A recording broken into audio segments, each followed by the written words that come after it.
ഭാഗത്ത് ചിലപ്പോൾ promotion work collabs അങ്ങനത്തെ ചെയ്യാൻ ചിലപ്പോൾ ഞാൻ പോവേണ്ടി വരും. ആ ടൈമിലേക്ക് എനിക്ക് അവരുടെ റിലേഷൻഷിപ്പ് വെച്ചിട്ട് വേണ്ട എനിക്ക് പോകാൻ. ഇവൻ എന്റെ ഫ്രണ്ടാണ്. ഇവര് ഓൾറെഡി വയനാട്ടിൽ പോകുന്നുണ്ട്. അപ്പൊ എനിക്ക് അവിടെ പോകേണ്ട ആവശ്യമുണ്ട്. അപ്പൊ ഇവര് പോകുന്നതുകൊണ്ട് ഇവരുടെ കാറിൽ ഞാൻ പോയിരുന്നുള്ളൂ. അങ്ങനെ കുറച്ച് ഫോട്ടോസ് വീഡിയോസ് ഞാൻ ഇവരുടെ കൂടെ എടുത്തു. പിന്നെ ഞാൻ യൂട്യൂബർ ആണ്. അപ്പൊ ഇവന്റെ കൂടെയുള്ള ഫ്രണ്ട്സിനൊക്കെ ഞാൻ യൂട്യൂബർ ആണെന്ന് അറിഞ്ഞു. എനിക്ക് ഇത്രയും 2 ലക്ഷത്തോളം സബ്സ്ക്രൈബേഴ്സ് ഒക്കെ ഉണ്ട് പറഞ്ഞപ്പോൾ നമ്മള് ഒരു സെലിബ്രിറ്റിന്റെ കൂടെയാണല്ലോ നമ്മൾ എന്നൊക്കെ പറഞ്ഞിട്ടാണ് ഇവർ കൂടുതലായിട്ട് ഫോട്ടോസ് വീഡിയോസ് എടുക്കാൻ കാരണം. അതാണ് ഈ സറപ്പലി എന്ന് പറയുന്ന ഈ പഹയനും അവന്റെ കൂട്ടാളികളും വലിയൊരു സെലിബ്രിറ്റി പരിവേഷമുള്ള ഒരാളുടെ കൂടെ എവിടെയെങ്കിലും യാത്ര ചെയ്യണം, ഏതെങ്കിലും ഒരു റിസോർട്ടിൽ താമസിക്കണമെന്ന വലിയ പൂതിയിൽ നടക്കുന്ന പഹയന്മാരായിരുന്നു. അപ്പോഴാണ് ഈ ഷാജി എന്ന് പറയുന്ന ഈ വലിയൊരു സെലിബ്രിറ്റിയുമായി ഈ പഹയനായ ഈ ഷറപ്പലിക്ക് ബന്ധമുണ്ടെന്ന് അറിയുന്നത്. അങ്ങനെ എന്താക്കി, ഈ ഷറപ്പലിയും ഇവരെല്ലാവരും കൂടി ഈ ഒരു സെലിബ്രിറ്റിയുടെ കൂടെ കുറച്ച് സമയം ചെലവഴിക്കാൻ വേണ്ടിക്കൊണ്ട് മാത്രം വയനാടിലോട്ട് ഒരു ടൂറ് പ്ലാൻ ചെയ്യുന്നു. അതാണ് ഇവിടെ ഉണ്ടായത്. കുറച്ച് ഫോട്ടോസ് എടുക്കാൻ വേണ്ടി കുറച്ച് നേരം ഒന്ന് സെലിബ്രിറ്റിയുമായി ഒന്ന് ഇരിക്കുക, ഒന്ന് സംസാരിക്കുക, ഒന്ന് കൊഞ്ചിക്കൊഴിയുക. അത് വലിയൊരു രസകരമായ പരിപാടിയാണ്. അതിനുവേണ്ടിയാണ് ഷാജിയെ വയനാടിലോട്ട് ഇവർ കൊണ്ടുപോയത് എന്നുള്ളതാണ് വാസ്തവം. ഇതുവരെ നമ്മളെല്ലാവരും ഷാജിയെ തെറ്റിദ്ധരിച്ചു എന്നുള്ളതാണ് ഏറ്റവും നിരാശാജനകമായ കാര്യം. So guys, welcome back. ഷാജിയുടെ ആദ്യ പാർട്ട്, ഈ ഇന്റർവ്യൂവിന്റെ ആദ്യ പാർട്ട് നമ്മൾ ചെയ്തതാണ്. അതുകൊണ്ട് ഈ ഒരു സെക്കൻഡ് പാർട്ടിനെ കുറിച്ച് റിയാക്ഷൻ ചെയ്യാമെന്ന് കരുതി. അത് മാത്രമല്ല, ഇതിൽ കുറച്ച് ഞെട്ടിക്കുന്ന, സമൂഹ നന്മയ്ക്ക് ഗുണകരമാവുന്ന കുറച്ച് കാര്യങ്ങൾ കൂടി ഷാഹിദ പറയുന്നുണ്ട്. അതിനോടൊപ്പം തന്നെ ഷാജിയെ സപ്പോർട്ട് ചെയ്തുകൊണ്ട് നമ്മുടെയൊക്കെ വേണ്ടപ്പെട്ട, നമ്മുടെ ചാനലിൽ കമന്റൊക്കെ അടിക്കുന്ന ഒരു താത്തയാണ്, ഒരു താത്തയും കൂടി എത്തിയിരിക്കുന്നു. ആ താത്തയും ഷാഹിദയുടെ ഒരു പാത പിൻപറ്റാൻ പോവുകയാണോ എന്ന് സംശയിപ്പിക്കുന്ന ചില സംഭവങ്ങളാണ് ഉണ്ടായിക്കൊണ്ടിരിക്കുന്നത്. ഇനി അതിലേക്ക് പോകുന്നതിനും ആദ്യമായി നമ്മുടെ ചാനൽ കാണുന്ന എല്ലാവരും ഒന്ന് സബ്സ്ക്രൈബ് ചെയ്ത് വീഡിയോ ഒന്ന് ലൈക്ക് ചെയ്ത് കാണാൻ ശ്രമിക്കുക. ഫ്രണ്ട്സ് എപ്പോഴും ഫ്രണ്ട്സ് ആണ്. ഒരിക്കലും റിലേഷൻഷിപ്പിൽ ആയവരായിട്ട് മാത്രം നമ്മൾ പുറത്തു പോകണമെന്നില്ല. അതിപ്പോ 1-2 ദിവസം സ്റ്റേ ചെയ്താലും അവരുമായിട്ട് റിലേഷൻഷിപ്പിൽ ആവണമെന്നില്ല. നമ്മളുടെ ഓരോ ആവശ്യങ്ങൾക്ക് നമ്മുടെ ഫ്രണ്ട്സ് ആണ് ചിലപ്പോൾ കൂടെ നിൽക്കുക. അതായത് ഫ്രണ്ട്സ് എപ്പോഴും ഫ്രണ്ട്സ് ആണ്. ഫ്രണ്ട്സുമായി ഇങ്ങനെ പുറത്തു പോവുക, ടൂറിന് പോവുക, കറങ്ങുക, 3-4 ദിവസം സ്റ്റേ ചെയ്യുക, അതൊന്നും ഞമ്മക്ക് ഹറാമാണെന്ന് മാത്രമല്ല വലിയ മഹിമയുള്ള കാര്യങ്ങളാണ്. ഈമാനുള്ള, അന്തസ്സുള്ള, ബർക്കത്തുള്ള ആളുകളാണ് ഇത്തരം കാര്യങ്ങൾ ചെയ്യേണ്ടത്. പ്രത്യേകിച്ച് 5 മക്കളുള്ള വിധവയായ ഒരു വീടരാകുമ്പോൾ ചില സന്ദർഭങ്ങളിൽ ഇതേപോലെ ചെറിയ ടൂറുകൾ, ചില കൂട്ടുകാരോടൊപ്പം വയനാട്ടിലും അത്തരം റിസോർട്ടുകളിലൊക്കെ പോയി ചെറിയൊരു സ്റ്റേ, എന്ത് രസമല്ലേ, എന്ത് സുഖമുള്ളൊരു ഏർപ്പാടാണ് ഇതൊക്കെ. ഇതിലെന്താണ് തെറ്റുള്ളത്? ഇത് തെറ്റാണെന്ന് പറയുന്ന പഹയന്മാരല്ലേ തെറ്റുകാർ? ഷാജിയുടെ ഈ ഒരു വീഡിയോ കണ്ടുകൊണ്ടിരുന്നപ്പോൾ ഞാൻ നേരത്തെ പറഞ്ഞ നമ്മുടെ ഒരു താത്ത, നമ്മുടെ സബ്സ്ക്രൈബറോടാണ്, കമന്റ് അടിക്കുന്ന താത്തയാണ്. ആ താത്തയുടെ ഒരു വീഡിയോ കാണാൻ സാധിച്ചു. അതായത് താത്ത പറയുന്നത് താത്തയ്ക്ക് കല്യാണമാണെന്നാണ്. ജനുവരി 2-ന് കല്യാണമാകാൻ പോകുന്നു എന്നുള്ള വളരെ ഞെട്ടിക്കുന്ന, ഒരു മൊഞ്ചത്തിയായ, അധികം പ്രായം തോന്നിക്കാത്ത ഒരു താത്ത. ആ താത്ത പറയുന്ന ചില കാര്യങ്ങൾ വളരെ ഞെട്ടിക്കുന്ന സംഭവങ്ങൾ തന്നെയാണ്. ഒരുപക്ഷെ ഷാജി കൊടുത്ത ആ ഒരു ഇൻഫ്ലുവൻസ് തന്നെയായിരിക്കാം താത്തയെ കൊണ്ട് ഇത്തരം കാര്യങ്ങൾ ചെയ്യാൻ പ്രേരിപ്പിച്ചത്.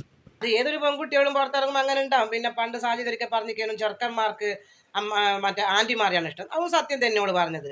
ഞങ്ങൾക്ക് ആ പ്രായത്തിലുണ്ടായിരുന്നു. അന്ന് ആന്റി നല്ലേനു വാക്ക് വരുവല്, പിന്നെ അമ്മായി തന്നെയായിരുന്നു. ഞങ്ങളും ആ സമയത്തെല്ലാം പോകുമ്പോൾ അമ്മായിമാരെ ഭയങ്കര ഇഷ്ടമാണ്. അമ്മായിമാർ പിന്നാലെ വന്നവരെല്ലാം അമ്മായിമാരെ ഭയങ്കര ഇഷ്ടമാണെന്ന് പറഞ്ഞിട്ട് വന്ന ചെറുക്കന്മാരെല്ലാം അന്നും ഉണ്ട്. അവള് പറഞ്ഞൊരു സത്യം തന്നെയാണ് പറയുന്നുള്ളൂ.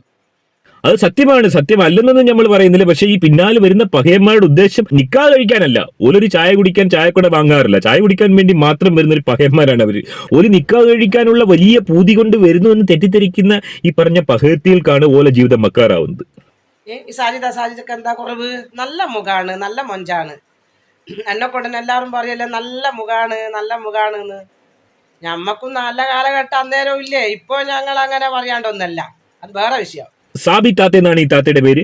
ഒരുപക്ഷെ ഷാജിയുടെയൊക്കെ ആ ഒരു പ്രായത്തിൽ ഷാജി ഫേസ് ചെയ്യുന്നതിനേക്കാൾ ഒരുപാട് ബുദ്ധിമുട്ടുകൾ ഇതുപോലെ ഒരുപാട് ഞരമ്പന്മാരുടെ നിന്നും അല്ലെങ്കിൽ ഈ പറഞ്ഞ പഹയന്മാരായുള്ള ചെക്കന്മാരുടെ നിന്നും ഈ താത്ത നേരിട്ടുണ്ടാവാം.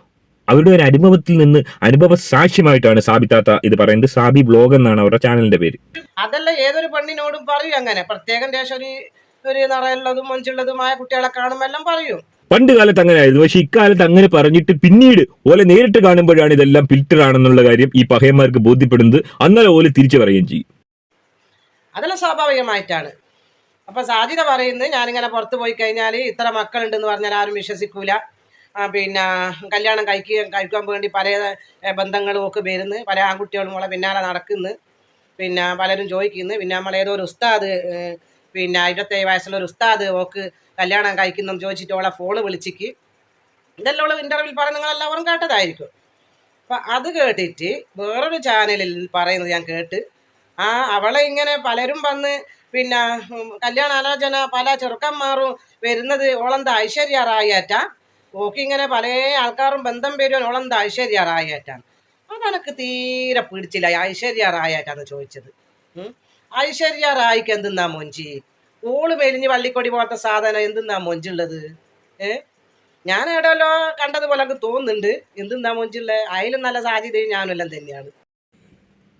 അതാണ് ഐശ്വര്യ റായിയെ വെച്ച് സിനിമ എടുക്കാൻ ഉദ്ദേശിക്കുന്ന സംവിധായകർ, അല്ലെങ്കിൽ ഐശ്വര്യ റായിയെ വെച്ച് പരസ്യത്തിൽ ലെക്സിന്റെ ഒക്കെ പരസ്യം എടുക്കാൻ ഉദ്ദേശിക്കുന്ന പഹയന്മാർ ഇനി ചെയ്യേണ്ടത് ഷാജിയും അല്ലെങ്കിൽ സാബിത്താത്തയൊക്കെ വിളിച്ചിട്ട് അവരെ മോഡലാക്കുക എന്നുള്ളതാണ്. മൊഞ്ചിന്റെ കാര്യത്തിൽ ഒരു പടിക്ക് ഐശ്വര്യ റായിയും കവച്ചു വെക്കുന്ന പഹയത്തികളാണ് ഇവർ രണ്ടുമെന്നാണ് ഇവരുടെ ഒരു ഉള്ളിരിപ്പെന്നാണ് നമുക്ക് തോന്നുന്നത്.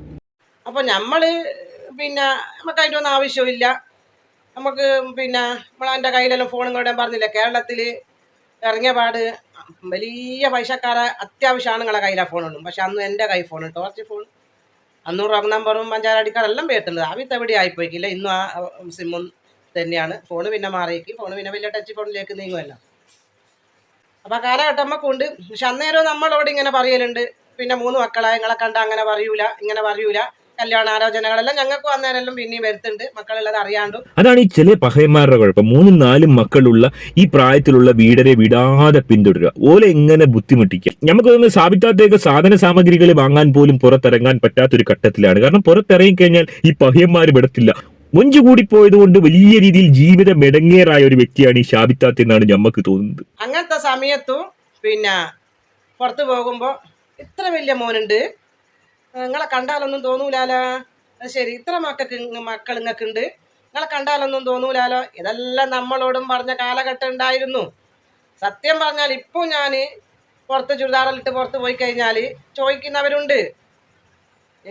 എല്ലാം ഞാൻ നിങ്ങളോട് പറയുമ്പോൾ നിങ്ങൾ അങ്ങനെ ആക്കുന്ന ഇങ്ങനെ ആക്കുന്ന ചോദിക്കും. അത് ഞാൻ പറയുന്നില്ല. പലരും നമ്മളിപ്പം പുറത്ത് പോയാൽ നമ്മളോട് പറയും കൊഞ്ചിയും പറയുകയും ചെയ്യുന്ന ആൾക്കാരുണ്ട്. അല്ല സാബിത്തയുടെ നാട് ഏതാണ്? അവിടെയുള്ള പഹയന്മാരെ ഓലെന്ന് കാണാൻ നമുക്ക് പൂതിയായി. ഓല അവസ്ഥ എന്താണെന്ന് നമുക്ക് മനസ്സിലാവുന്നില്ല.